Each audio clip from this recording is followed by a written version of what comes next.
De volta, já aqui com Bem Assim, agora a gente vai direto para o quadro Neuro e Mais.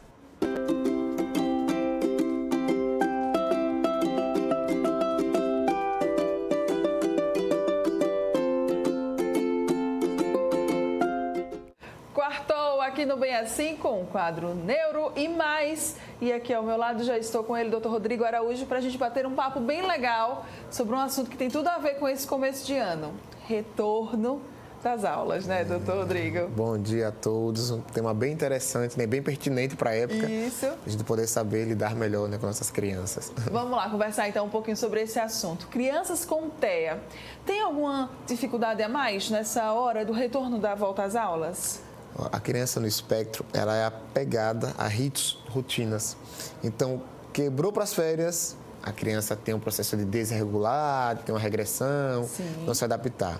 Aí se acostumou com as férias. Voltou às aulas, um novo processo de readaptação, um novo recomeço, né, na criança no espectro.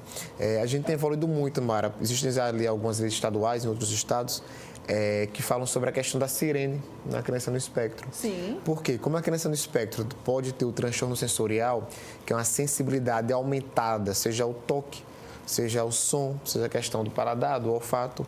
Aquele barulho de sirene é irritante até pra gente, né? Às vezes incomoda muito a criança.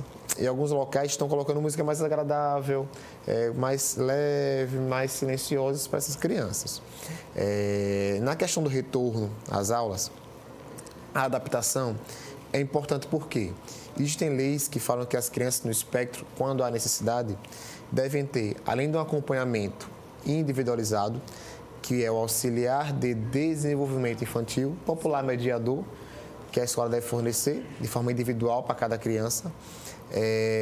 Também tem que ter um plano de ensino individualizado, né, que é o PEI, que é onde a gente vê qual é a demanda da criança e adapta as tarefas, adapta as atividades, né, coloca o que realmente ela tem de necessidade e onde pode ela chegar. A gente sabe que no espectro pode ser muito boa em determinada área, né? Como também pode ter atrasos, dificuldades em outras. Excelente em matemática, em história e português, essa dificuldade. Ou dificuldade em todas, ou facilidade em todas, até porque o espectro é isso, né? É uma gama de sinais e cada um se manifesta de uma forma. Então, adaptar a necessidade daquela criança é importante. O que a gente vê muito, crianças no espectro, elas têm dificuldade em textos muito longos, de interpretar. Você coloca aquele texto muito grande que ela tem que tirar a interpretação dali, ela não consegue. Agora, se você coloca uma coisa mais direta, ela consegue. Então, adaptar isso, adaptar a realidade. Isso é verdadeira inclusão.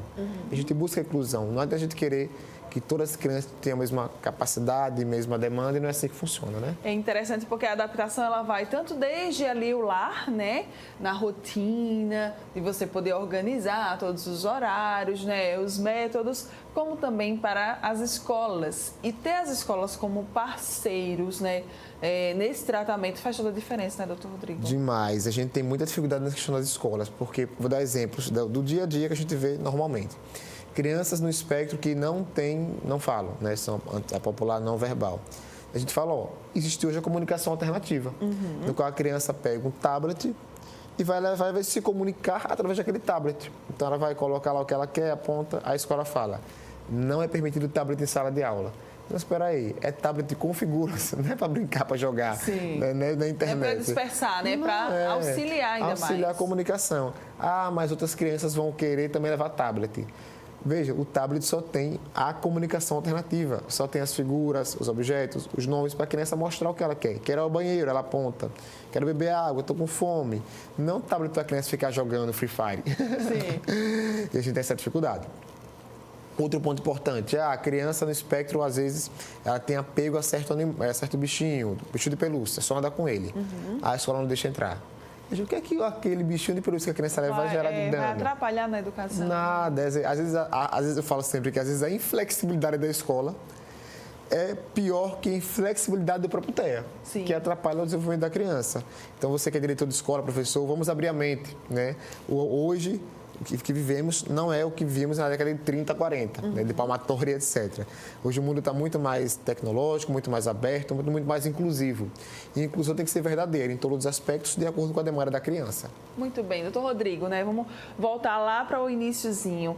Aquele TEA que está voltando às aulas ou até mesmo aquele que está começando. Como é que os papais, as mamães, os responsáveis podem auxiliar nessa nova rotina, né? Nesse retorno aí para aquela rotina que ficou ali por um tempo paradinha. Excelente. Previsibilidade. Uma semana antes, sempre falar ao filho, vai começar a voltar à escolinha de manhã. Começar uma semana antes, já estuda de manhã, ele acorda nas férias 11 da manhã. Comece uma semana antes de acordar mais cedo para se adaptar. Comece a acordar às 6h30. Pegue, passe na frente da escola, dê uma voltinha, volte. Para começar a retornar àquela rotina devagarzinho. Porque imagine, para a criança que não tem nenhum transtorno, acordar 11 horas e de um dia para o outro começar a acordar às 6 de novo, Sim. já é difícil. Imagina para a criança no espectro. Então, essa previsibilidade, essa adaptação paulatina, né? Um pouco de cada vez. Acordar às 6 horas, tomar um café, dar uma volta no parque, vai na praça, começa a levar na escola, né? Começar a conversar com a criança sobre essa previsibilidade, sobre o que vai acontecer, que ela vai voltar à escola, mostrar o material escolar, mostrar voltar a ter os amigos na casa dos amiguinhos de novo, né? Começar a readaptar essa rotina é um passo importante do que fazer uma mudança, mais uma vez, brusca, súbita. Muito bem. Essa comunicação clara faz diferença? Faz. A criança no espectro, quando eu sempre falo, se prometeu alguma coisa para a criança no espectro, cumpra. Sim. Porque ele vai querer aquilo, né? Ele não vai conseguir fugir daquilo. Então, essa comunicação adequada, eficiente e no qual existe o cumprimento do que você prometeu e o que está fazendo, ajuda muito a criança no espectro a desenvolver. Então, levar essa criança para esse caminho da previsibilidade, da comunicação antecipada é um ponto-chave para não ter esses problemas que o retorno às aulas geram. Tá, doutor Rodrigo, meu filho está ali sendo desafiador, não está aceitando esse retorno da rotina, o que é que eu posso fazer? A gente faz uma troca, né, nesse segundo caso. Olha, filho, ele gosta muito do jacaré, vamos para a escola que quando você voltar, tu adotar o jacaré. Sim. Então, a gente faz um modelo de troca na criança no espectro, né? Uma segunda opção. Ele faz o que a minha demanda e, em troca, eu dou uma coisa que ele gosta muito, desde que não seja celular, né? Porque celular para as crianças no espectro é um atraso para a gente, para o desenvolvimento. Então, faz um modelo de troca, né? Propõe uma coisa para dar a outra. Repetição, repita várias vezes, vai ter que voltar para a escola, vai ter que voltar, para que essa compreender que o retorno é necessário. Tá. Na escola, né? Vamos agora falar sobre o outro lado. Na escola, como é que deve ser esse recebimento, né? Essa recepção a essas crianças? Sempre com muita cortesia, muita empatia, né? Importante. Muita inclusão, né? A gente sempre fala que a escola tem que ser inclusiva, não tem outra opção hoje em dia. E os pais percebem a boa receptividade. Eles notam quando a criança realmente existe aquela preocupação. Fazem reunião pedagógica, professor, psicólogo, a equipe que acompanha a criança, pai, né?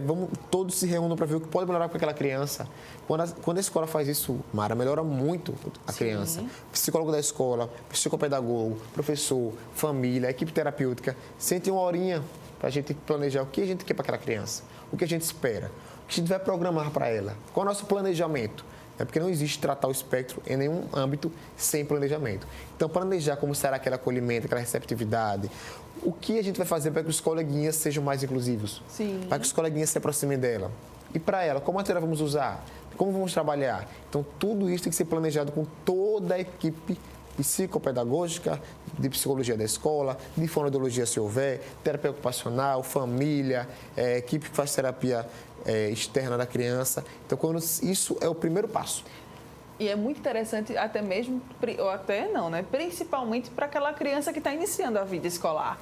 Porque aí, quando ela já teve, né, aquele momento, então ela já mais ou menos lembra de como é estar na escola. Agora, e para aquela, né, que está começando, né, doutor? Exatamente. A criança no espectro tem seletividade alimentar, né, não come de tudo. Como é que a escola vai lidar com isso? Vai ter um cardápio específico? Alguém vai mandar o lanche? Como vai ser a alimentação dela? Alguém vai ofertar? Como ela vai pedir para ir ao banheiro? E se ela for não verbal? Então, tudo isso tem que ser planejado. E se acontecer isso, como a escola vai se portar? Então, esse é o ponto que a gente tem que sempre ter em mente. Planejar, a previsibilidade. Se acontecer isso, farei isso. Pai, mãe, se seu filho se jogar no chão e chorar, como é que a equipe lida? A escola tem que saber como é que isso funciona, que pode acontecer na escola. Então, esse planejamento, esperar a situação acontecer não é o ideal. E se acontecer, eu já sei como me portar diante dela. E essa escola se preparar também, né, para receber esse aluno, eu acho também que é algo que pode fazer uma grande diferença, né, doutor? Sim, a sala de aula não ser um ambiente muito cheio, ser um ambiente lúdico, espaçoso. Hoje as escolas têm muita questão sensorial, com grama, com areia, algumas com os animais, né? Então, assim, trabalhar a questão lúdica, pinturas, ver o que a criança gosta, ver o que a criança rejeita, né? Para a gente poder receber essa criança de forma adequada, né? Da forma realmente que inclua na sociedade e no ambiente escolar. Perfeito, né? Outro ponto também que eu queria que a gente pudesse conversar aqui também sobre essa questão dos papais, né? Os papais, eles também precisam ali realmente levar essa criança para a escola. É importante que a criança do espectro, ela, né, participe da vida escolar, ela esteja presente nessa vida escolar. A gente vivencia muito pais com medo de colocar a criança na escola por causa da questão do preconceito, discriminação, do filho ser agredido. Rodrigo, meu filho não fala. E se alguém bater nele, como é que eu vou saber? Se ele for rejeitado, discriminado.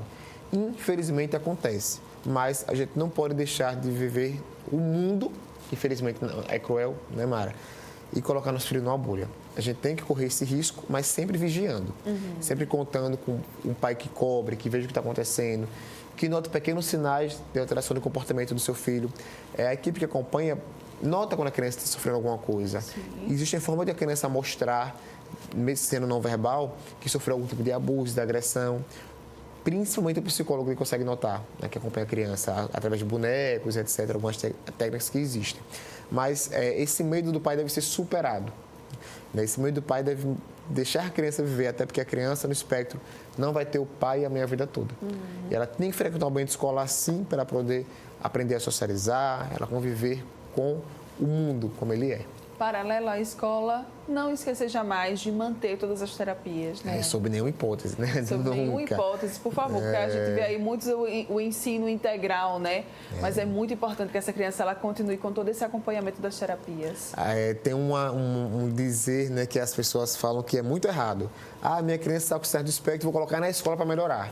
Sim. Escola é pedagógica, a escola vai ensinar outras coisas, né? Colocar na escola para socializar, etc.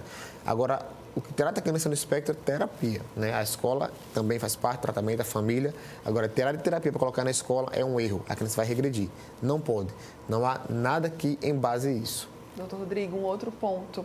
Você falou sobre passar, né, antes ali pela escola para iniciar essa volta da rotina. Para aquela criança que está iniciando a vida escolar, levar a criança, participar ali ativamente, dizer, olha, aqui vai ser a sua escola, fazer toda aquela visitação das salas de aula, da quadra, né, dos esportes, faz diferença? Importantíssimo. E o mais importante ainda, a escola tem que agradar não o pai e a mãe, a criança também. Se a criança não gostou do ambiente, ficou chorando, rejeitando o que é aquilo, não adianta. Vai ficar chorando muito tempo. Se a escola que a criança chegou, ficou entusiasmada, correu, brincou, se sentiu bem, ficou alegre e feliz, o lugar do seu filho é ali. Eu tenho experiência muito positiva com escolas pequenas de bairro. Né? Eu, Rodrigo, né, com as crianças que eu acompanho, do quão atenção dão. Né? Às vezes a gente tem um preconceito, um tabu, mas não. Escolas menores, para crianças no espectro, têm mostrado melhores resultados. Escolas públicas também, né, melhores resultados nessa questão da sala de recursos, etc. Porque as escolas menores são turmas menores, mais atenção, né? Tem mais um carinho também importante com a criança, é importante o professor ter esse carinho. E eles observam melhor a criança, porque são turmas mais reduzidas, aquele ambiente menor. Minha experiência tem sido muito positiva nesse sentido.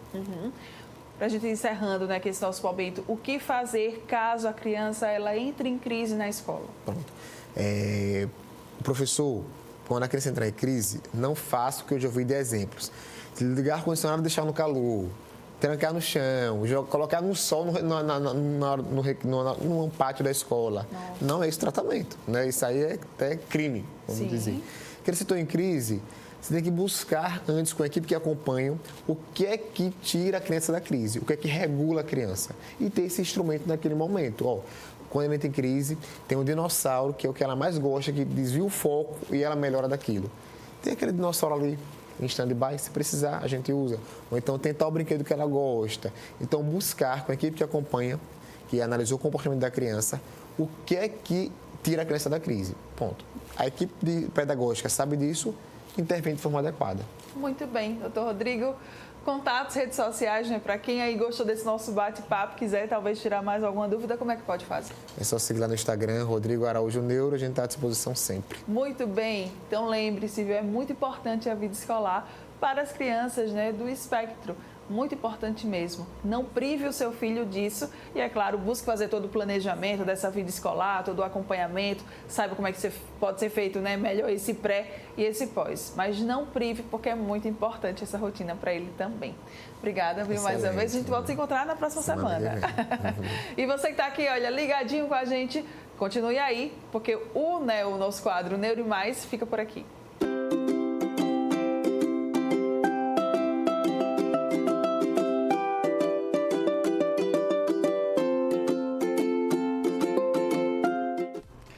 Muito bem, muitas informações importantíssimas. Olha, a gente vai ficando por aqui. Obrigada pela sua companhia, pela sua presença aqui junto conosco. Amanhã, Bem Assim estará de volta. A partir das 9 da manhã, eu te espero aqui na telinha da TV Mar. Tchau, tchau.